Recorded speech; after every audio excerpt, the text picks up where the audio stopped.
For everything, there is a season. An appointed time for every purpose under heaven. God brought together a small group of people who shared a deep burden for the under-resourced children of our city. Children who are struggling to read, to learn, to hope.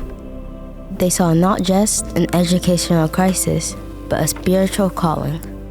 A call to justice, mercy, and love. So, after lots of prayer, God revealed a vision much greater than what they had in mind. The vision was to create small, Christ-centered schools right in the heart of the city.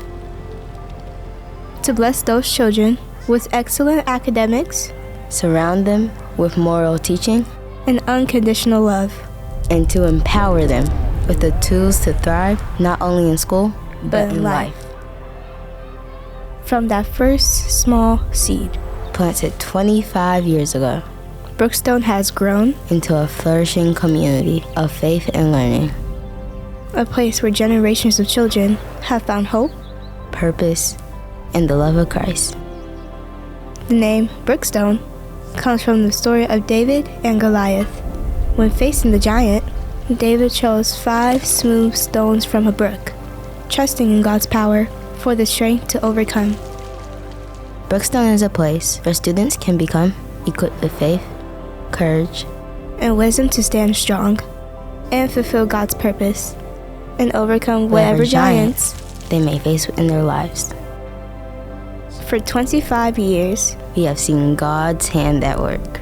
His provision, His faithfulness, His glory made known through every child whose life has been transformed.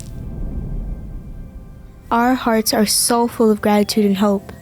And as long as we remain faithful to His call, the story isn't finished. We will keep sowing seeds of wisdom, cultivating lives, and watching God's glory unfold. One student, one family, one generation at a time.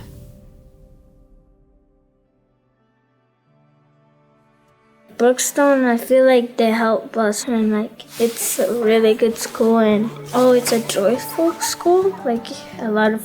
Every time I go there and I see everybody happy.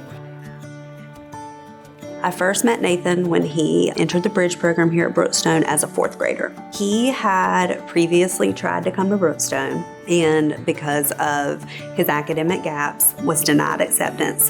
When we started the bridge program, he was kind of the first kid that came to people's minds of, his mom has just really, really wanted him in this environment. I've gotten to see Nathan. It was his first year at Brookstone when I became his lunch buddy, so I was new to him, Brookstone was new to him. Academically, he was behind, and the bridge program was there to try to help him overcome that.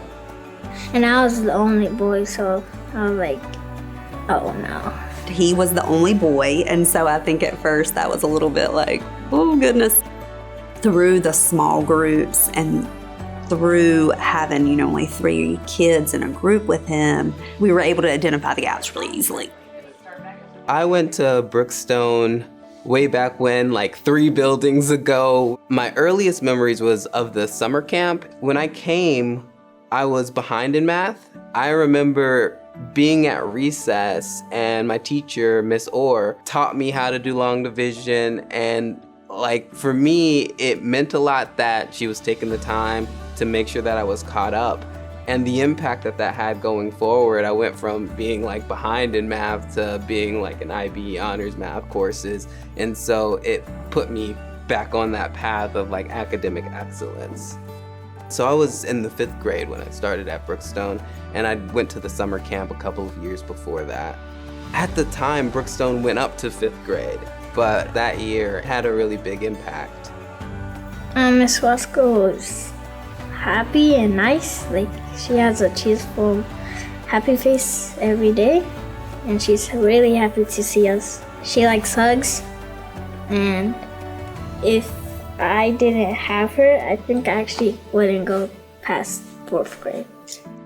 Brookstone provides them an opportunity to come and learn and be all that God created them to be. And I just saw his kind of dedication to that and belief in himself. And he's back this year. He's graduated from the Bridge program and in his regular 5th grade class. When he came into the Bridge program, he was reading about 2 years below grade level. And by the end of the year, he was on grade level for reading. He was in about the 3rd percentile for math, and by the end of the year, he had grown to the 33rd percentile. So a 30% growth in math is huge. I went to Wingate for undergraduate. Then I went to Pfeiffer, where I got my master's in marriage and family therapy. While I was at Wingate, I ended up meeting someone at church who worked at Christ-centered community counseling. And they ended up being where I did my internship. They ended up partnering with Brookstone. So I ended up back here teaching social emotional learning. And then as I further developed, I was able to become licensed and move into the role that I'm in now as the director of family counseling. And so it wasn't what the plan was initially, but it was better than any plan I would have come up myself. Not a lot of people maybe know just the joy that is here, and just the kids are always smiling, laughing. They're having a great time being kids, and they're having the success, right? But they're creating a joyful, loving environment for these kids as well. You know, when we become educators, that's what we want to do. We want to educate children, and we, as Christians, want to build that love for Christ. And so when you can do both of those things at one time, it's just the best. I feel like it's so rewarding, it's so life-giving, and you see the results. You see it in their academics, but you also see it in their character, and it's so refreshing, and it's just a joy. I mean, it really is. When you're working with children in particular, the value of sowing seeds, even if we don't see it right away, knowing that we're putting good stuff in them to help guide them in the way that they should go. And then you get to see and come out on the other side and see the ways that they're able to use their gifts and talents to glorify God, to be able to see the fulfillment of that purpose through you, through the work that you're doing, through the children. It's a beautiful thing. We will keep sowing seeds of wisdom, cultivating lives, and watching God's glory unfold. One student, one family, one generation at a time.